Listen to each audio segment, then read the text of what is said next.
মানুষের সর্বজন শ্রদ্ধ একজন বর্ষিয়ান জননেতা, সে আমার শ্রদ্ধ পিতা মরহুম মির্জা মুরাদুজ্জামানের 30 বছর পেরিয়ে 31তম মৃত্যুবার্ষিকী পালিত হবে 18 জুলাই।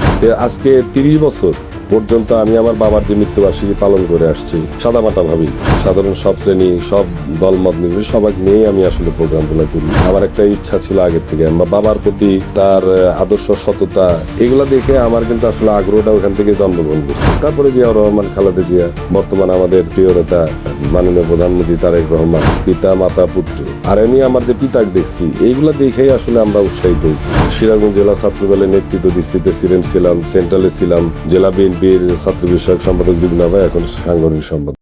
আসছে 18 জুলাই 2026 শনিবার সারাদিন ব্যাপী কর্মসূচি গ্রহণ করা হয়েছে। আমার বাবা সিরাজগঞ্জ সদর আসনের প্রয়াত জাতীয় সংসদ সদস্য, তিনি মুক্তিযুদ্ধের অন্যতম সংগঠক ছিলেন, ভাষা সৈনিক ছিলেন, তিনি বিএনপির প্রতিষ্ঠাকালীন কেন্দ্রীয় কমিটির সদস্য ছিলেন, জেলা বিএনপির প্রতিষ্ঠাতা সভাপতি ছিলেন। তিনি দলমত নির্বিশেষে সিরাজগঞ্জের মানুষের সর্বজন শ্রদ্ধ একজন বর্ষিয়ান জননেতা। সে আমার শ্রদ্ধ পিতা মরহুম মির্জা মুরাদুজ্জামানের 30 বছর পেরিয়ে 31তম মৃত্যুবার্ষিকী পালিত হবে 18 জুলাই। সেই কর্মসূচি উপলক্ষে আমার পরিবারের পক্ষ থেকে সকাল 10টায় মালসাপাড়া পৌর কবরস্থানে তার রুহের মাগফিরাত কামনার্থে দোয়া মাহফিল, কোরআন খানি, আলোচনা হবে এবং কবর জিয়ারত। মরহুমের আমার বাবার পরিবার বর্গের পক্ষ থেকে বিএল স্কুল রোড জামে মসজিদে দোয়া মাহফিলের আয়োজন করা হয়েছে এবং দলীয়ভাবে, যেহেতু তিনি জেলা বিএনপির প্রতিষ্ঠাতা সভাপতি ছিলেন, সিরাজগঞ্জ জেলা বিএনপির পক্ষ থেকে প্রতি বছরের ন্যায় এবারও বাদ মাগরিব দলীয় কার্যালয়ে আলোচনা এবং দোয়া মাহফিল অনুষ্ঠিত হবে।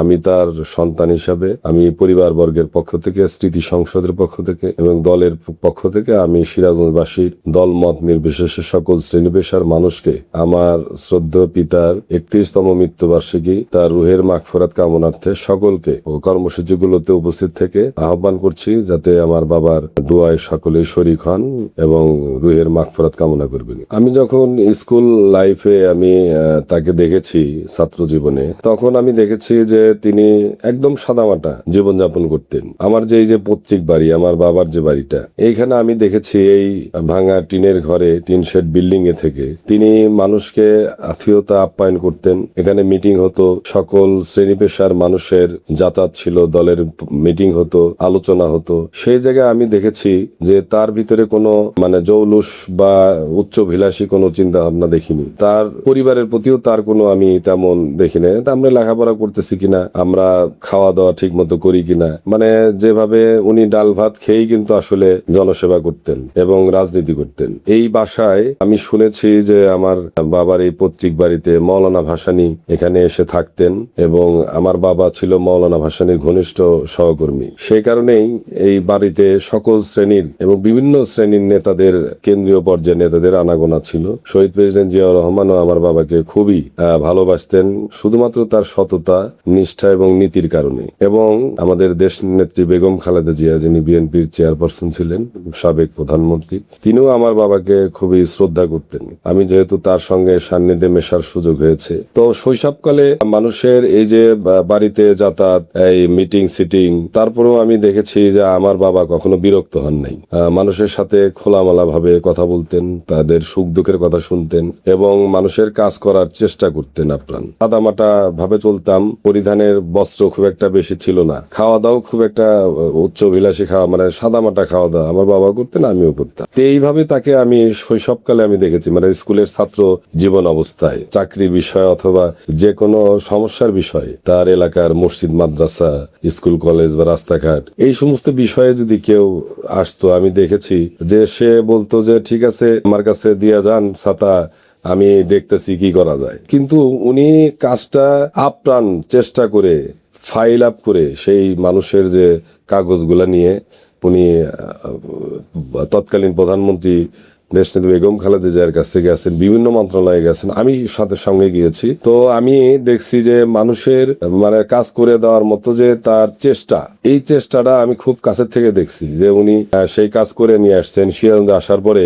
আমাকে বলতো যে এই সাতার কাজ হয়ে গেছে, টেলিফোন তো, মোবাইল তো আর না, টেলিফোন, তখন টেলিফোনের যুগ, বলছে যে আমাকে খবর দে। আমি খবর দিছি, তাদের বলছে যে এই যে ছাতা আপনার কাজ নিয়েছিলাম, বলছিলেন, এই যে করে দিছি। তো ওই লোকজন যাওয়ার সময় আমাকে বলতো, এমন একজন এমপি যে যার কাছে আসতে কোনো বাধা বিঘ্ন বা কোনো লোক মারফতে আসা লাগে না, তার কাছে আসলে সে যেভাবে বলতো যে ঠিক আছে ছাতা দেখমুনি, কিন্তু কাজ করে আইনা আবার ডাইকে নিয়ে যে ধরাইয়া দেওয়া যে আপনার কাজ হয়েছে, এটা তো আশ্চর্যজনক। এবং সবাই তার প্রতি এইভাবেই সবার প্রিয়, যে বলে প্রিয় মুরাদ ভাই হয়ে উঠছিলেন সিরাজগঞ্জের নিম্ন থেকে উচ্চ শ্রেণী পর্যন্ত বিভিন্ন শ্রেণী পেশার মানুষের কাছে।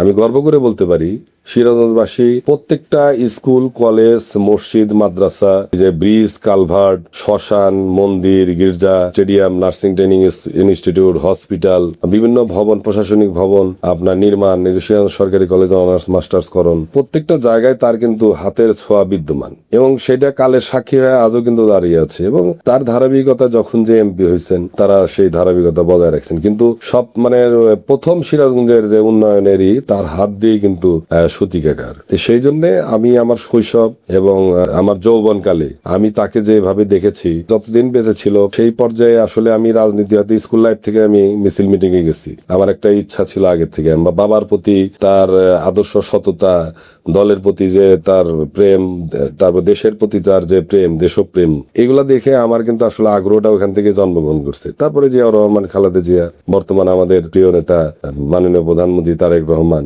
তো এই পরিবারের মানে দেশের প্রতি যে দরদ, তাদের যে সংগ্রাম, তাদের যে সততা, আদর্শ, পিতা, মাতা, পুত্র, আর আমি আমার যে পিতাকে দেখছি, এইগুলা দেখেই আসলে আমরা উৎসাহিত হয়েছি। এবং সেই স্কুল লাইফ এবং কলেজ লাইফ, সিরাজগঞ্জ জেলা ছাত্র দলের নেতৃত্ব দিচ্ছি, প্রেসিডেন্ট ছিলাম, সেন্ট্রালে ছিলাম, জেলা বিএনপির ছাত্র বিষয়ক সম্পাদক যুগ্ম ভাই, এখন সাংগঠনিক সম্পাদক। আজকে 30 বছর পর্যন্ত আমি আমার বাবার যে মৃত্যুবার্ষিকী পালন করে আসছি সাদামাটা ভাবেই, সাধারণ সব শ্রেণী, সব দলমত নির্বিশেষে সবাই নিয়েই আমি আসলে প্রোগ্রাম গুলা করি। একটা দলের পক্ষ থেকে, একটা পরিবারের পক্ষ থেকে, আর একটা হলো মরহুম মির্জা মুরাদুজ্জামান স্মৃতি সংসদ রয়েছে তার পক্ষ থেকে।